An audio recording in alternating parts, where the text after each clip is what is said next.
Assalamualaikum warahmatullahi wabarakatuh. Hai anak-anak, bagaimana kabar kalian hari ini? Semoga kita semua dalam keadaan sehat dan senantiasa dalam lindungan Allah Subhanahu wa taala. Amin ya rabbal alamin. Sebelum memulai pelajaran, yuk mari sama-sama kita membaca doa.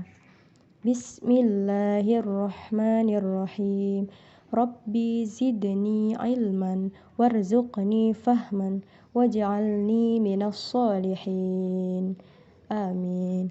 Nah, semoga apa yang kita pelajari hari ini dapat dengan mudah kita pahami dan ilmu yang kita terima dapat berguna bagi kita. Amin ya rabbal alamin.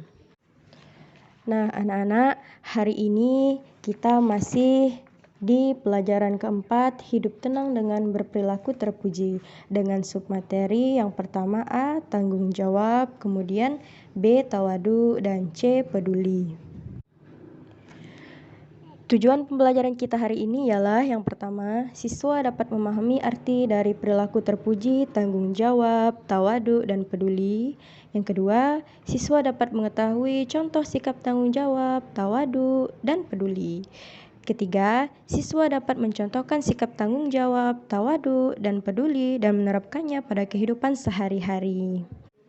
Nah, anak-anak, berperilaku terpuji akan mendatangkan kebaikan dari Allah Subhanahu wa taala. Berperilaku terpuji akan mendatangkan kebaikan bagi sesama. Setiap muslim yang taat dan berperilaku terpuji, hidupnya pasti akan bahagia di dunia dan di akhirat. Sikap terpuji diantaranya adalah yang pertama, tanggung jawab. Kita memiliki tanggung jawab dan hak tanggung jawab itu dapat kita lakukan. Yang pertama, tanggung jawab kita kepada Allah Subhanahu wa taala. Segala perbuatan kita yang ada di dunia pasti akan dimintai pertanggungjawaban oleh Allah Subhanahu wa taala nanti di akhirat kelak. Tanggung jawab kepada Allah Subhanahu wa taala diantaranya ialah melaksanakan ibadah dengan sebaik-baiknya, contohnya seperti sholat 5 waktu, mengaji, dan berbuat baik kepada sesama manusia dan alam sekitar. Kemudian, tanggung jawab kita yang kedua yaitu tanggung jawab terhadap diri kita sendiri. Apa diantaranya? Yaitu dengan menjaga kesehatan dan giat belajar. Bagaimana cara kita menjaga kesehatan? Dengan rajin berolahraga, makan makanan yang bergizi. Dan bagaimana caranya kita giat belajar?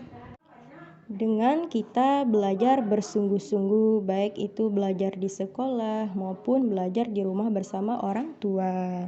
Kemudian yang ketiga ialah bertanggung jawab kepada orang tua, antara lain yaitu berbakti, taat, patuh, dan bersikap santun kepada orang tua kita. Kemudian yang keempat ialah tanggung jawab kita terhadap lingkungan, antara lain menjaga kebersihan lingkungan rumah, sekolah, dan alam sekitar. Nah, anak-anak, tanggung jawab itu tidak hanya kita lakukan saja, tetapi kita melakukannya dengan bersungguh-sungguh. Dan dalam kita melaksanakan tugas itu, kita harus bersedia menerima akibat dari perbuatan kita. Makanya, berbuatlah yang baik-baik, janganlah berbuat yang tidak baik. Kemudian, sikap terpuji yang kedua yaitu B, tawadu. Tawadu itu berarti rendah hati, tidak sombong, dan tidak membanggakan diri. Allah Subhanahu wa taala memerintahkan hambanya untuk merendahkan hati. Rendah hati kepada sesama dengan cara mengucapkan kata-kata yang baik dan lemah lembut. Orang yang tawadu selalu bersikap tenang, sederhana, dan sungguh-sungguh menjauhi perbuatan sombong. Perbuatan baik orang tawadu itu tidak ingin diketahui orang lain. Dia tidak ria, anak-anak ya. Ria itu artinya sombong, selalu ingin apa yang ia perbuat itu diketahui oleh orang lain agar dipuji. Itu arti ria, anak-anak ya. Sifat tawadu itu seperti halnya padi. Semakin ia berisi, semakin ia merunduk. Maksudnya, semakin banyak ilmu yang ia miliki, maka ia akan semakin rendah hati dan tidak sombong.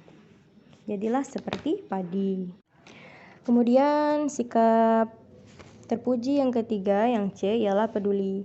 Allah Subhanahu wa taala akan selalu menolong hambanya selama hambanya itu menolong saudaranya. Allah akan memberikan kemudahan kepada orang yang memudahkan orang yang sedang kesulitan. Nabi Muhammad SAW mengajarkan kita agar kita peduli kepada sesama dan membantu kesulitan orang lain. Peduli berarti memperhatikan. Orang yang peduli selalu memperhatikan dan membantu orang lain dalam kesulitan. Nah, anak-anak, sampai di sini dulu penjelasan dari Ibu. Semoga anak-anak dapat memahami apa yang Ibu sampaikan. Nah, kemudian ini ada tugas latihan yang anak-anak kerjakan. Silahkan dikerjakan di buku latihan ya. Terima kasih, selamat mengerjakan. Assalamualaikum warahmatullahi wabarakatuh.